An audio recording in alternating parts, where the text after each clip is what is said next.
Como usted sabe, la sociedad sabe, a partir de la publicación de datos que son periódicos, como en este caso el INDEC que publica el índice de pobreza, nos encontramos con una triste realidad.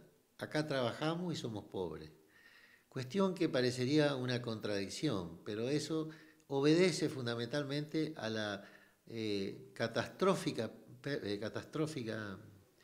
pérdida de la relación entre ingreso y lo que es el costo de vida fundamentalmente. Usted ve que los salarios han crecido o vienen creciendo de una manera en estos últimos años y a partir fundamentalmente del 2008 ha acontecido una brusca devaluación del peso argentino y eso no se ha trasladado a los precios, a los servicios sobre todo, que tenemos una estructura de precios de servicio dolarizado y de muchísimos insumos que son dolarizados.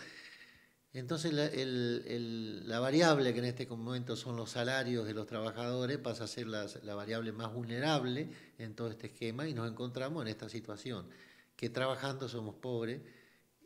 Esa es la situación de la mayoría de la gente de esta ciudad, como en muchas ciudades del país. Contador, hay otra radiografía, tomamos esas palabras que usted dice, trabajando, hay mucha gente que es pobre, ¿no es cierto?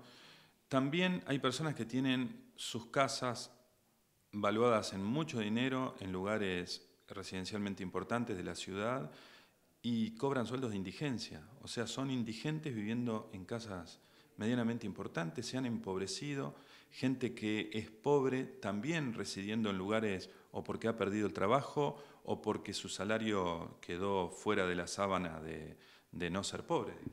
Claro, se da algo, como le decía, paradójico. Por un lado, ciertos valores de la economía han tomado un nivel, digamos, diferente a lo que es la relación de ingresos. Y es como usted dijo, hay mucha gente, permanentemente tenemos información, uno recorre la ciudad, habla con los productores, los inmobiliarios, el sector asalariado, los jubilados. Realmente una situación que lo lleva a no poder vivir en su propia casa en algunos casos, ¿no? Así que eso es lo que se observa y es lo que seguimos muy de cerca.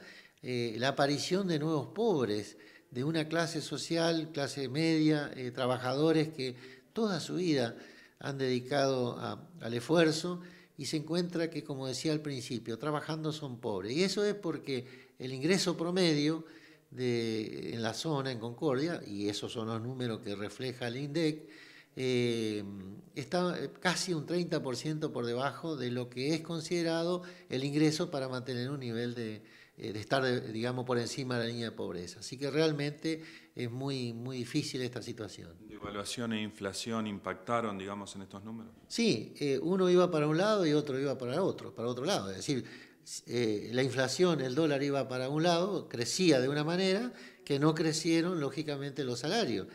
Pero además uno dice, bueno, pero usted está hablando solamente de los que cobran salario. Fíjese el caso de los pequeños empresarios, los comerciantes, lo que es el sector dinámico de nuestra economía, que son las micro y las pymes fundamentalmente, se funden trabajando. Entonces, realmente es un desafío muy importante para todos, esto exige solidaridad, eso exige replanteo para encontrarle salida a este tipo de cosas de una manera diferente. Sin lugar a duda que esto proviene de, bueno, una política macroeconómica que impacta y ahora, porque con tasa del 78,37%, que es la tasa del día de ayer publicada oficialmente por el Banco Central, ¿qué economía puede resistir? ¿Qué producción puede resistir? Y si no hay producción, no hay reparto de la riqueza. Y si no hay reparto de la riqueza, y lógicamente el más vulnerable sigue siendo el sector de los asalariados. ¿Por qué Concordia tiene estos números? ¿Por qué no lo tiene Paraná, por ejemplo? ¿Por qué no lo tienen otros distritos que han sido chequeados por el INDEC? ¿Por qué Concordia rompe con esta línea del 50% y se va al 52,9%? Bueno, hay varios elementos que explican esto. En primer lugar, la estructura del empleo.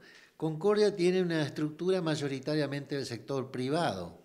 En cambio, Paraná tiene más del sector público, mayor participación de empleados del sector público.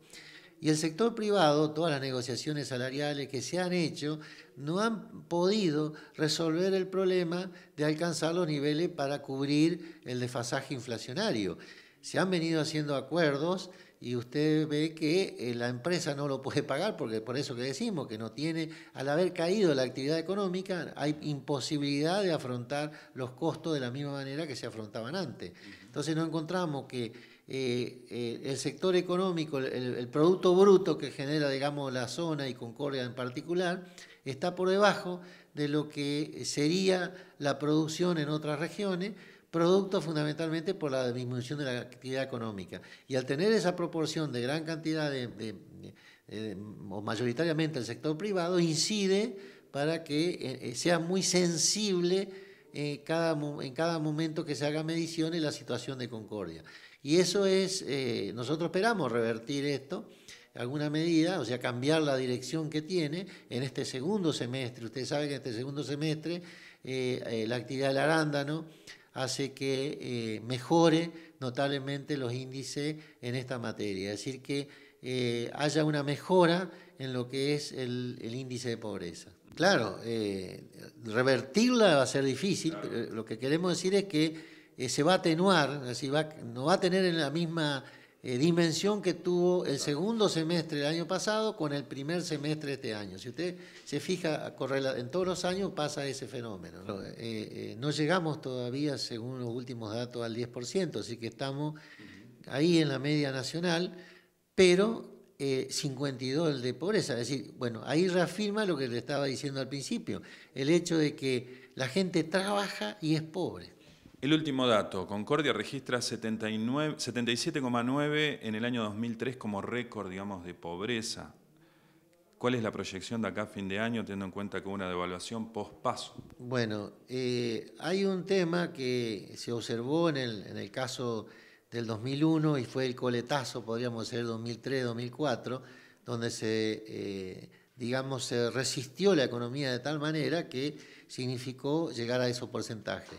Nosotros creemos que no, nuestras proyecciones son que no se va a producir eso, que va a haber, sí, el año 2020 va a ser un año muy difícil, pero la estructura productiva y la estructura de empleo del 2001 y la estructura del Estado, sobre todo el Estado municipal, para afrontar esa circunstancia, hace que nosotros seamos optimistas en ese sentido y no vamos a caer en esos porcentajes.